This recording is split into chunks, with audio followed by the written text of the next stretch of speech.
There is a drain design that cannot clog. It uses no mechanical snake, no chemical cleaner, and no removable trap. Roman engineers installed it 2,000 years ago beneath bathhouses that processed thousands of bathers a day. It never backed up. Your kitchen sink cannot handle a week of grease. We did not abandon this system because it failed.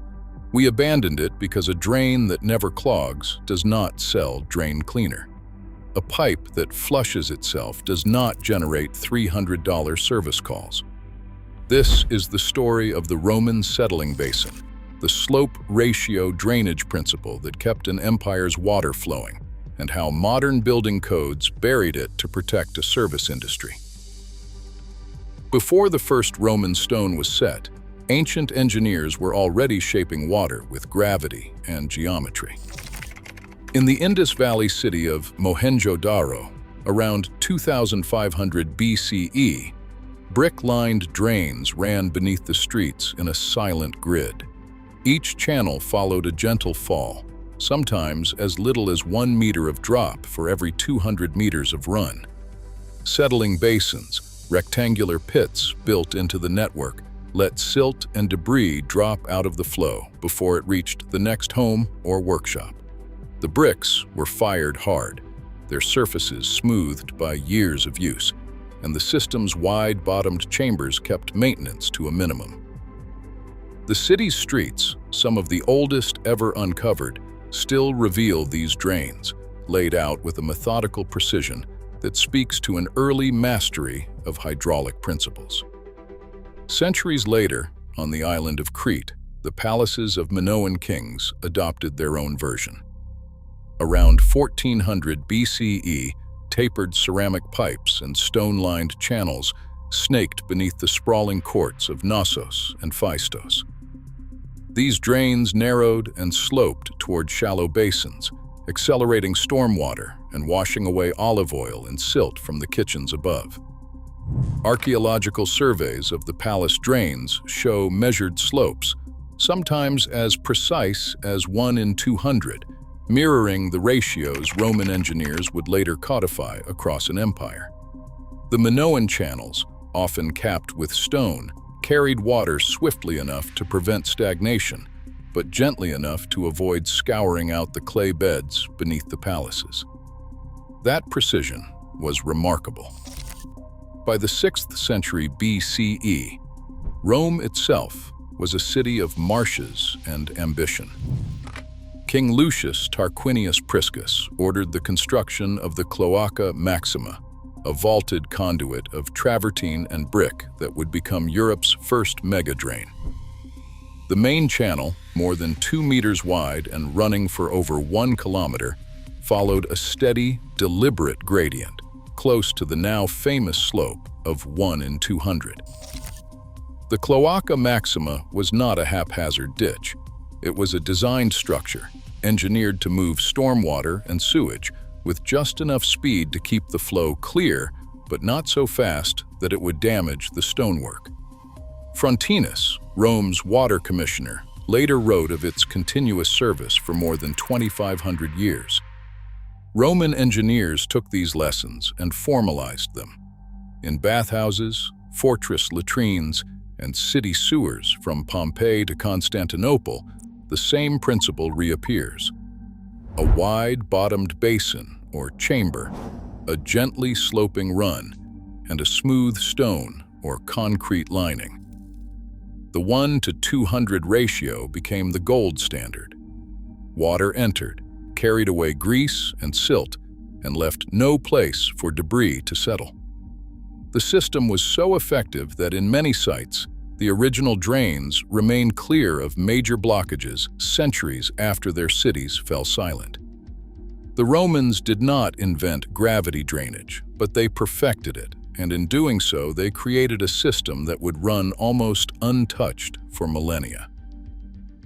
A single number, 0.6 meters per second, defines the performance of the Roman drain.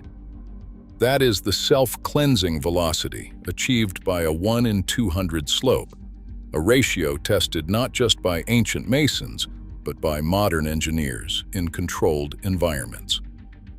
In 2014, the University of Reading set up a flume to simulate centuries of kitchen runoff, loading the channel with grease, silt, and hair. Over 48 hours, the graded conduit kept every particle in motion. Not a single clog formed. The same test, run on a standard P-trap, ended with a solid mat of grease after just 2 hours. The difference was not subtle. Where the Roman-style slope sustained a steady, turbulent flow, the modern trap created a stagnant pool, a perfect breeding ground for blockage. Archaeological sites mirror these lab results. At Bath in England, engineers uncovered a network of stone-lined drains beneath the Roman baths. The channels, still set at their original gradient, showed no evidence of chronic sediment buildup. Sediment layers in the basins were thin, mostly fine silt, with no sign of the compacted debris that plagues modern systems. The drains had served thousands of bathers a day for centuries, yet when they were first excavated, the passages ran clear. Ephesus tells the same story at a citywide scale. The Great Drain, a stone channel running beneath the agora, carried waste from an urban population that may have reached 250,000. Excavation reports describe a channel still open, its trapezoidal section free from the thick, greasy sludge familiar to any modern plumber. Soil samples from the bottom of the basin contained only trace amounts of parasite eggs, far fewer than expected for a city of its size and era. The implication is clear. Continuous, self-cleansing flow did more than just keep pipes clear. It limited the conditions where disease could take hold. No catastrophic blockages have been recorded in the maintenance logs, inscriptions, or field notes from these sites. Where repairs are mentioned, they address collapsed masonry or unauthorized tapping, never the kind of chronic clog that now defines household plumbing. The numbers, 0.6 meters per second velocity, a 1 in 200 slope, decades or centuries between interventions, are not just theoretical. They are written into the physical record, confirmed by both flume and field. In the measured world of drainage, the Roman system stands alone. Install once, and the water keeps moving. Across the Roman world, the settling basin and graded drain were not isolated curiosities. They were standard practice, embedded in the fabric of daily life, from imperial capitals to windswept frontiers. In Rome, the baths of Caracalla stood as a marvel of both luxury and engineering. Beneath the marble floors and vaulted ceilings, a lattice of concrete conduits, each nearly 2 meters across, carried away the runoff from thousands of bathers every day. These channels ran at a uniform gradient, about 0.5%, feeding into vast sedimentation chambers lined with polished mortar. The system operated for over a century, quietly sweeping away grease, silt, and hair without a single recorded episode of catastrophic blockage. Maintenance, when it happened, was a matter of routine cleaning, not emergency rescue. The same approach reached the empire's northern edge. At Housesteads, a Roman fort perched on Hadrian's Wall, soldiers relieved themselves in communal latrines above a shallow, stone-lined trench. This channel, graded at about 3%, led directly downhill to the nearest stream. The design was simple but effective. Water flowed continuously, carrying waste and sediment out of the fort. Archaeologists found the original drain still intact, its stone floor worn smooth by centuries of use, with no evidence of the thick, stagnant sludge that plagues modern installations. In the bustling workshop districts of Pompeii, narrow stone channels traced the alleys and courtyards, feeding into communal settling basins beneath the city's forum. The gradients here were gentle, just under 0.5%, but the principle held. Each basin trapped fine silt and volcanic ash, keeping the downstream pipes clear. Excavation photographs taken after the 1997 dig show these channels still open, free from the mats of organic debris that would choke a modern P-trap in months. Far to the east, the Byzantine capital of Constantinople relied on a sewer system that mirrored its Roman predecessors. The main drain beneath the hippodrome ran nearly a kilometer, its brick-vaulted chambers graded at just under 1%. Byzantine manuals described annual purges, but the engineering did most of the work. Gravity and water did the cleaning, not men with rods and buckets. Archaeometric studies of the basin's sediments show alternating layers of silt and organic waste, evidence of a system that flushed itself clean year after year. For over 1,000 years, this was the standard. Whether in a public bath, a military outpost, a crowded artisan quarter, or the heart of an imperial city, the same formula applied. A wide-bottomed basin, a gently sloping channel, and a continuous flow strong enough to keep even the stickiest grease in motion. The resilience of these drains is written in stone and mortar, in the absence of repair layers, and in the thin, clean sediment that lines their floors centuries later. The Roman drain was not a luxury or an experiment. It was the benchmark against which all later plumbing would be measured, and its disappearance raises a question that modern codes and chemical fixes have never fully answered.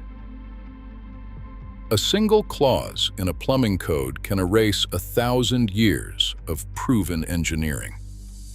In the mid-1800s, as industrial cities swelled and the fear of sewer gas swept the public imagination, inventors like Thomas Crapper and John Edwin patented the water seal trap, a simple U-bend of pipe designed to hold a stagnant pool of water. The trap's promise was straightforward: block the stench and suspected dangers of hydrogen sulfide and methane from creeping back into homes. By 1949, the Uniform Plumbing Code in the United States made the P-trap mandatory on every fixture, echoing earlier British standards that codified a minimum water seal depth of 50 millimeters. The rationale was health, not hydraulics. The new codes never mentioned sediment transport or self-cleansing flow.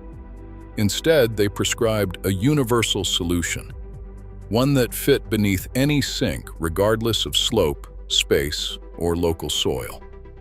This regulatory shift did more than standardize installation. It created a market. Within decades, the P-trap had become the single most common choke point in domestic plumbing. As blockages increased, a new industry rose to meet the problem. Roto-Rooter filed its first patent for a motorized auger in 1933, a device built to snake through the tight bends of the trap and break up the grease and hair that collected there. Chemical companies followed, selling bottles of sodium hydroxide and sulfuric acid under names like Drano and Liquid Plumber, promising to dissolve the toughest clogs that the ancient Romans never faced. The numbers are staggering. In 2022, the United States drain cleaning service industry generated roughly $1 billion in revenue, with average residential calls priced between $250 and $400.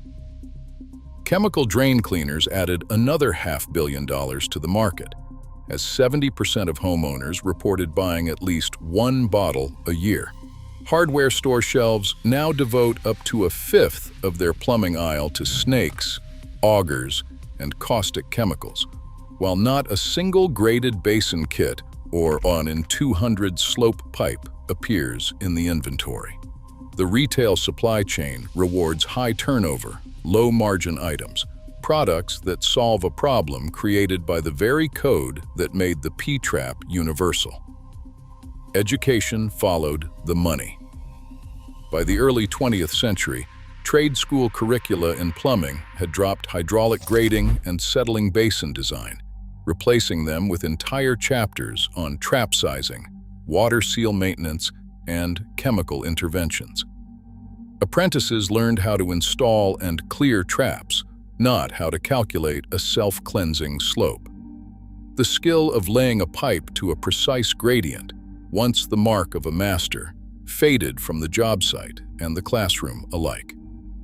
Responsibility for chronic clogs shifted from the engineer to the consumer. The system was no longer self-cleansing, it was self-perpetuating. Every clog became an opportunity for a service call, a chemical sale, a replacement fixture. The drain that once ran clear for centuries became a recurring revenue stream, its failure by design. The Roman basin, with its simple geometry and proven resilience, was not outlawed for lack of performance. It was sidelined by a regulatory and economic system that found more value in solving a problem than in preventing it. A hidden bill arrives every year, tucked into the cost of living in a plumbed world. For the average homeowner, it is from $300 to $500, money spent on emergency calls, drain snakes, and bottles of caustic chemicals. Multiply that by millions of households, and the price tag for keeping modern drains clear climbs into the billions. In 2022 alone, the U.S. drain cleaning service industry took in roughly $1 billion, while chemical drain cleaners added another $500 million. 70% of homeowners bought at least one bottle last year, hoping to dissolve clogs that never would have formed in a Roman basin. Environmental tolls run even higher.